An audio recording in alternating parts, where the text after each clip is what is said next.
Senhores e senhoritas, é sempre uma imensa, inenarrável e indescritível satisfação revê-los. Nós estamos aqui nesse encontro especial, tá, para fazer algumas apostas relacionadas ao conteúdo da nossa prova de Enem nesse fim de 2023, beleza? Bom, um tema que eu gosto muito e que pode sim ser cobrado no Enem nesse final de 2023 seria esse tema aqui, o imperialismo dos séculos 19 e 20. Bom, antes de mais nada, o que foi o imperialismo? O imperialismo constituiu-se como um fenômeno geopolítico. Tá? Esse fenômeno geopolítico caracterizou-se pelo quê? Vamos colocar o imperialismo como uma política externa, então um fenômeno geopolítico, uma política externa de dominação e subordinação, adotada por quem? Adotada pelas chamadas potências industriais,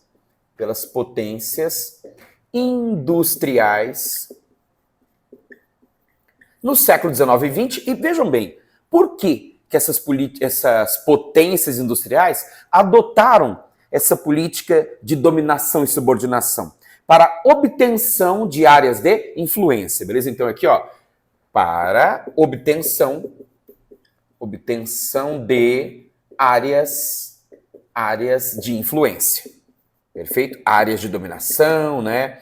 Bom, esse fenômeno que nós chamamos de imperialismo, ele foi uma consequência que nós chamamos de expansão industrial. É muito importante. Então vamos tentar aqui fazer um organograma para você poder entender como as coisas aconteceram. Vamos aqui estabelecer a ideia de...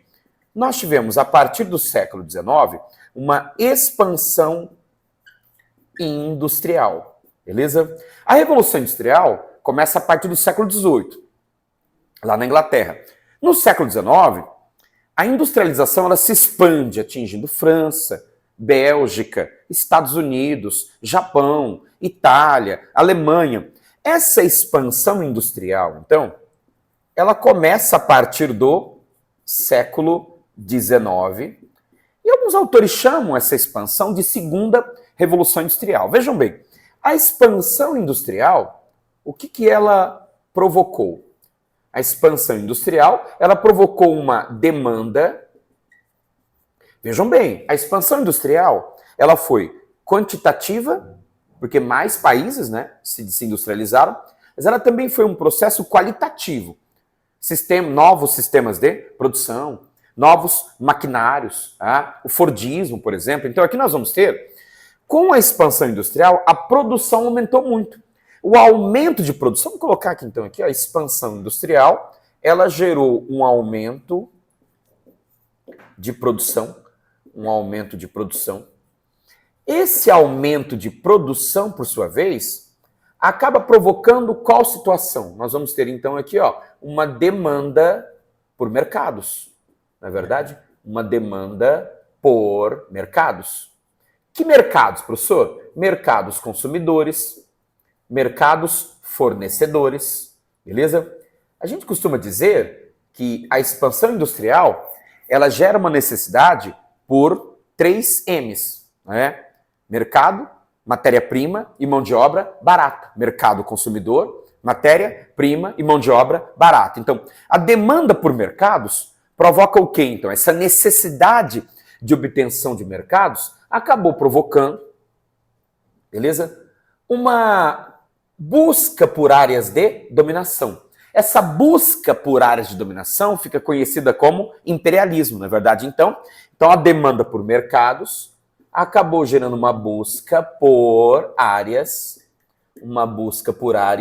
de dominação. E essa busca por áreas de dominação, beleza? Acabou gerando o que nós chamamos de uma corrida imperialista, não é verdade? Nós vamos ter então uma disputa entre as potências na época para a obtenção de áreas de influência, de áreas de dominação, que fica conhecida então como corrida imperialista. Perfeito? Isso é muito importante lembrar dessa sequência.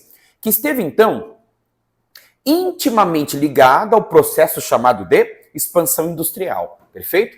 Sobre a expansão da corrida imperialista, então, nós vamos ter dois tipos de imperialismo que existiram ao longo do... Coloque lá, então, dois tipos de imperialismo. Quais seriam, então, esses dois tipos de imperialismo? Eu classificaria o primeiro tipo de imperialismo, vou colocar aqui como tópico B1, como imperialismo informal. Esse imperialismo informal seria um imperialismo mais soft, beleza? Professor, o que você quer dizer com imperialismo mais soft? Nesse caso aqui, a região que era alvo do imperialismo, ela não se tornava uma colônia. Ela acabava sendo, de alguma forma, dominada economicamente, ela era dependente, né, economicamente, mas ela não virava colônia. Então, vejam bem, no imperialismo informal, o que se estabelecia, então? A região, vamos colocar o termo subordinada, né, a região subordinada, beleza? Ela mantinha-se independente politicamente, né? Ela mantinha-se independente politicamente, mas era dominada economicamente. Ela sofria o que nós chamamos, então, de domínio, então ela era dominada economicamente. Esse domínio econômico se fazia por quê? Por uma situação de dependência, né? Essa região acabava se tornando dependente economicamente de uma potência. Então você tinha uma independência política, mas um domínio econômico, perfeito? Quais os exemplos de regiões que sofreram com esse tipo de imperialismo? Vamos então aqui aos exemplos, né, de imperialismo informal. Os exemplos de regiões que sofreram com o imperialismo informal, eu citaria, por exemplo, a América Latina. Vejam bem, a região da América Latina, ela foi colônia, nós fomos colônia, né, do século XVI até o século XIX. O primeiro colonialismo, ele ocorreu em virtude da expansão comercial, em virtude das grandes navegações, dentro de uma ótica mercantilista. Foi do século XV, século XVI, né, até o século XIX. No século XIX, as colônias aqui da América Latina, elas se tornaram independentes. Após a independência política, nós não conseguimos nos tornar independentes economicamente. No século XIX, nós nos ligamos economicamente à Inglaterra, né? Fomos alvos do imperialismo informal inglês, e a partir do século XX, nós nos tornamos área de influência estadunidense. Então nós vamos sofrer o imperialismo informal pela dependência econômica que nós tivemos primeiro em relação à Inglaterra e depois a dependência, especialmente financeira, em relação aos Estados Unidos. Então a América Latina, após a sua independência, né, nos séculos XIX, daqui, nos séculos XIX e XX, e outro país que também sofreu muito com o imperialismo informal, ele não virou uma colônia específica de ninguém, foi a China, beleza? A China também nos séculos XIX e XX, a China não virou colônia específica de nenhuma potência, mas ela foi extremamente explorada economicamente, né? Ela manteve o seu status lá de Império Celestial, né? A China tinha o seu governo imperial local, a sua monarquia imperial, mas a China foi muito dominada pelas potências. Ela virou uma espécie de quintal das potências do século XIX, não se tornou uma colônia específica de ninguém, mas foi muito dominada. Esse imperialismo, então, a gente chama de imperialismo informal. O segundo tipo de imperialismo que eu citaria para vocês, eu colocaria aqui o chamado imperialismo formal. O imperialismo formal, você poderia chamá-lo também de imperialismo formal ou neocolonialismo. Então, imperialismo formal ou neocolonialismo, perfeito? Esse imperialismo formal, também chamado de neocolonialismo, acabou sendo um imperialismo mais... Bom, o informal eu classifiquei como um imperialismo mais soft, não é isso? Já o imperialismo formal, eu classificaria como um imperialismo mais hard, beleza? Mais agudo, né? Sobre esse imperialismo formal, então, vejam bem, nesse caso, a região dominada, aqui eu já não vou usar mais o termo subordinada, né? Vou usar a região dominada, ela perdia tanto a sua independência política como independência econômica. Então a região dominada, ela tornava-se colônia, beleza? Colônia. Então, se ela se tornava colônia, você tinha então uma dominação completa, né? Havia aqui um caso de dominação completa, perfeito? Professor, quais os exemplos clássicos daqui? Então, a região dominada, ela tornava-se, tá aqui, ó, tornava-se colônia. Quais os exemplos de regiões que tornaram-se colônia ao longo do século XIX e XX? Vamos então aqui aos exemplos. Exemplos de colônias. Eu colocaria, por exemplo, a Oceania, beleza? Eu colocaria colônia britânica, né? Partes da Ásia. Quais os exemplos clássicos, né, de partes da Ásia que viraram colônia? Tá? Eu colocaria, por exemplo, a Índia, que virou colônia britânica, né, especialmente a partir de 1858, após a Guerra dos Cipaios. Eu citaria para vocês a Indochina, que virou colônia francesa, beleza? Eu citaria a Indonésia, que virou colônia holandesa. Então, partes da Ásia aqui, é claro que havia outras regiões, nós vamos colocar aqui então, etc. Senão a gente passa perdendo muito tempo, né, falando de todas essas regiões, citamos aqui as principais. Então, partes da Ásia, essas regiões viraram colônia. E eu diria que o maior alvo do imperialismo do século XIX e XX foi o continente africano. Então, aqui, ó, vejam bem a África. Você tem ideia que já nós salientamos uma situação.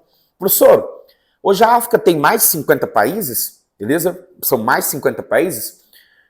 Quantos países hoje, que você poderia citar, que não viraram colônia? A Etiópia, beleza? E a Libéria. Etiópia e Libéria não viraram colônia. No mais, o continente africano, ele acabou sendo o maior alvo desse processo chamado de processo imperialista, também chamado de neocolonialista. Então, a África, considerada, então, a maior vítima do processo neocolonialista, perfeito?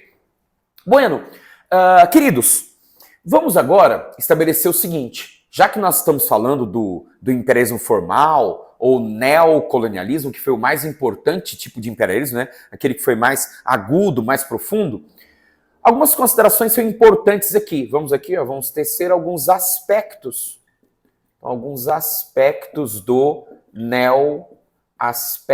do neocolonialismo, perfeito? Primeira coisa, então, a gente sabe que o neocolonialismo ele foi fruto da expansão industrial. Ótimo, então lembre-se, o neocolonialismo, porque o primeiro colonialismo, lá a partir dos séculos XV e XVI, ele foi uma consequência da expansão comercial, uma consequência das grandes navegações, das grandes descobertas, dentro de um contexto mercantilista. O neocolonialismo, ele já foi uma consequência um desdobramento, né, da chamada expansão industrial. Então vejam bem aqui, ó, um desdobramento, uma consequência da chamada expansão industrial. É muito importante isso. Expansão industrial. Outra coisa muito relevante seria o seguinte: no primeiro colonialismo, quais foram os maiores impérios do primeiro colonialismo? Aquele colonialismo lá da época das grandes navegações. Os maiores impérios foram os impérios espanhol e português, não é verdade? Aqui, os maiores impérios neocoloniais serão os impérios francês e britânico, os impérios britânico e francês. Então aqui vejam bem, os maiores impérios seriam os impérios britânico, o inglês, vou colocar inglês, né? Facilita a tua vida daí. Os impérios inglês e francês. Isso é absolutamente compreensível, por quê? Porque foram os dois primeiros países a se industrializarem, né? Como foram os primeiros países a terem um processo de industrialização, foram os primeiros países que aumentaram a produtividade, beleza? Que tiveram demandas por mercado e, claro, partiram para uma corrida imperialista para a busca de áreas de dominação. Nesse caso aqui, quais foram os maiores alvos? Quais foram os maiores alvos? Porque no primeiro colonialismo, o maior alvo foi a América, né? No primeiro colonialismo, aquele que foi mercantilista, das grandes navegações, o alvo foi a América. Aqui os maiores alvos foram a África, beleza? E a Ásia. Então a África e a Ásia foram os maiores alvos, especialmente a África. Professor, nessa época aqui, quais eram as utilidades dessas colônias, né? Então, utilidade das colônias. Para que as colônias serviam, beleza? Eu vou colocar aqui, basicamente, 4 grandes utilidades que as colônias tinham. Primeiro, elas eram fornecedoras, né, de matérias-primas. Elas continuavam sendo fornecedoras de matérias-primas. Só que nesse caso aqui, a variabilidade de matérias-primas aumenta muito, né? Minérios, carvão, petróleo, beleza? Então tá lá, fornecedoras de matérias-primas. O que mais? Elas eram também consumidoras, claro, de industrializados. Eram mercados consumidores, né? Então eram consumidoras de industrializados. Mas eu diria também que as colônias, a partir do século XIX, elas também eram áreas de investimento para capitais excedentes. Então, capitais que excediam nas metrópoles acabavam sendo investidos nessas colônias. Então, elas também eram áreas para investimento de capitais excedentes em suas metrópoles. Então, capitais excedentes. Então, seria uma outra utilidade. E, por último, eu citaria também, como utilidade para essas neocolônias, elas também seriam uma área para escoamento de excedente demográfico, excedente populacional. A partir do século XIX, né, a expectativa de vida aumenta bastante por causa da evolução da ciência. A população começa a crescer de uma forma mais significativa. E é claro, então, que as colônias também serviam como áreas para escoamento de excedentes demográficos, perfeito? Então é algo importante como título de utilidades, né, para essas neocolônias que surgiram a partir do século XIX e XX. Professor, o que mais que você citaria aí dentro desse contexto? A questão da justificativa ideológica, tá? Justificativa ideológica para o fenômeno imperialista. Qual seria a justificativa ideológica para o fenômeno imperialista? Porque vejam bem, quando nós falamos em colonialismo lá dos séculos XVI, XVII, XVIII, que vitimou a América, beleza? A justificativa para o primeiro colonialismo foi a expansão da fé cristã, beleza? Já a justificativa ideológica, aqui, a justificativa ideológica para o neocolonialismo vai ser diferente, tá? Qual vai ser a justificativa ideológica? No caso aqui, foi uma tal de missão civilizatória. Cara, é muito importante você lembrar disso aqui, tá? Então, a lógica de missão civilizatória. Quando nós falamos em missão civilizatória, é muito comum também aparecer para vocês uma expressão que era chamado de o fardo do homem branco. Tá aqui a expressão o fardo do homem branco, beleza? Do homem branco. Ou seja, a carga, a responsabilidade que o homem branco europeu supostamente teria no sentido de civilizar populações. Porque, querendo ou não, o epicentro, né, tecnológico e de avanço nesse momento era a Europa. A Europa, nesse momento, ela vivia um processo industrialista, um processo tecnológico. Então, em virtude desses avanços, criou-se uma mentalidade, a de que o europeu era superior. Baseado nessa ideia de superioridade, O europeu vai usar como justificativa a ideia de que era necessário que ele, superior, levasse a civilização para povos inferiores. Hábitos de higiene, saneamento, cultura, educação, religião, que no caso era a religião cristã. Então a ideia de civilizar. Essa ideia civilizatória, então, essa ideia de que o europeu tinha que ir mandar para a África, para a Ásia, os seus melhores filhos, beleza?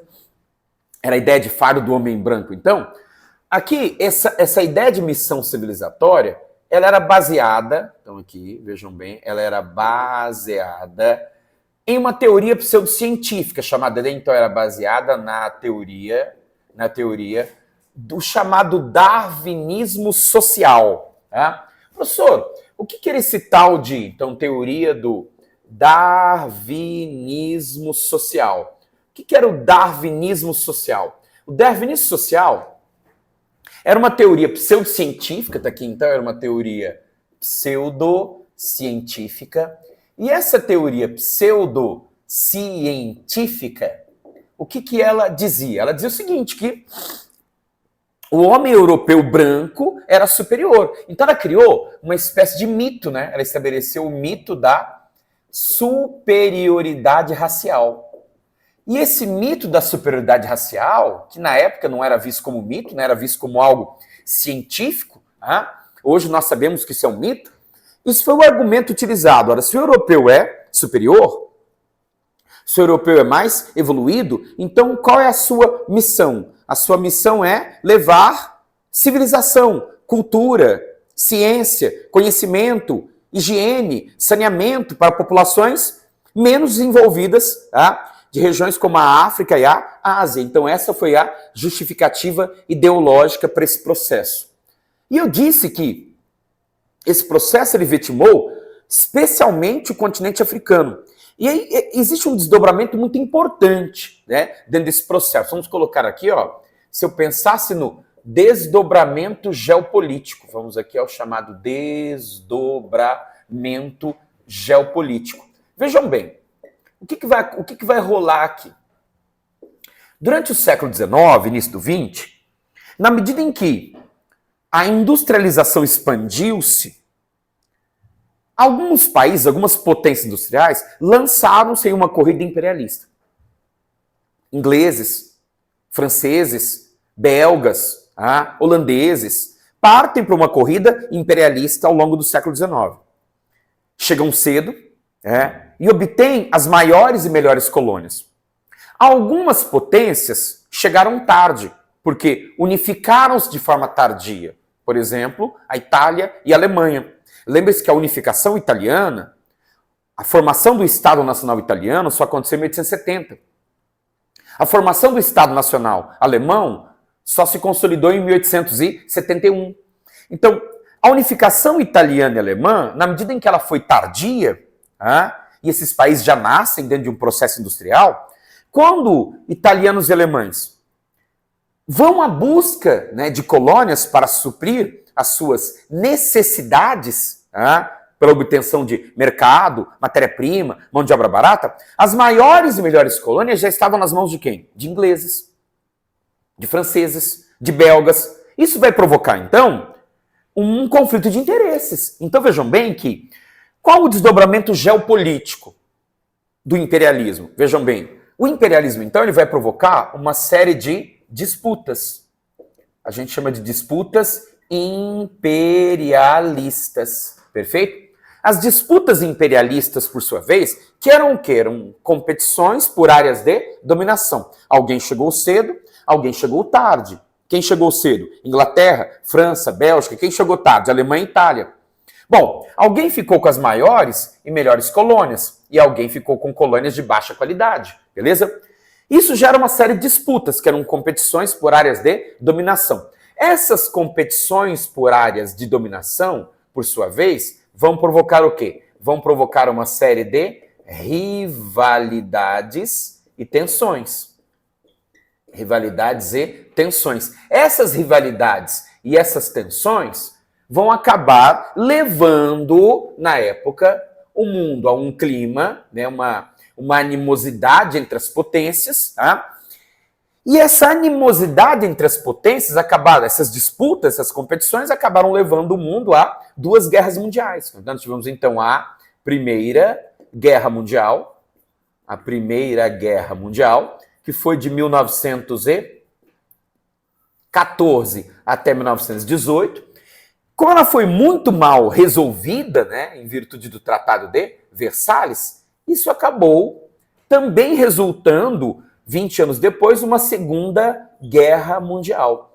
Então, coloca na sua cabeça que existe uma linha de raciocínio que é muito importante. Vejam bem, a expansão industrial, ela gera o imperialismo. O imperialismo produz competições, disputas entre as potências. Essas disputas e competições geram rivalidades e tensões. Essas rivalidades e tensões vão levar o mundo à Primeira Guerra Mundial, que, como foi extremamente mal resolvida, especialmente em virtude do Tratado de Versalhes, acabaria provocando todo um clima para que houvesse também uma Segunda Guerra Mundial. Então, uma associação muito importante que você tem que fazer entre a indústria, beleza? A industrialização, no seu processo de expansão, gera o imperialismo provoca disputas, as disputas geram tensões entre as potências, e essas tensões vão acabar levando o mundo às duas guerras mundiais. A primeira de 14 até 18 e a segunda de 39 até 45 no século 20. Essa é a minha dica, beleza? Para o Enem e para vestibulares que vocês venham a fazer, né, ao longo dessa sua trajetória para ingresso nas melhores faculdades do país. Confie em você, beleza? Confie nos seus mestres, façam um excelente trabalho.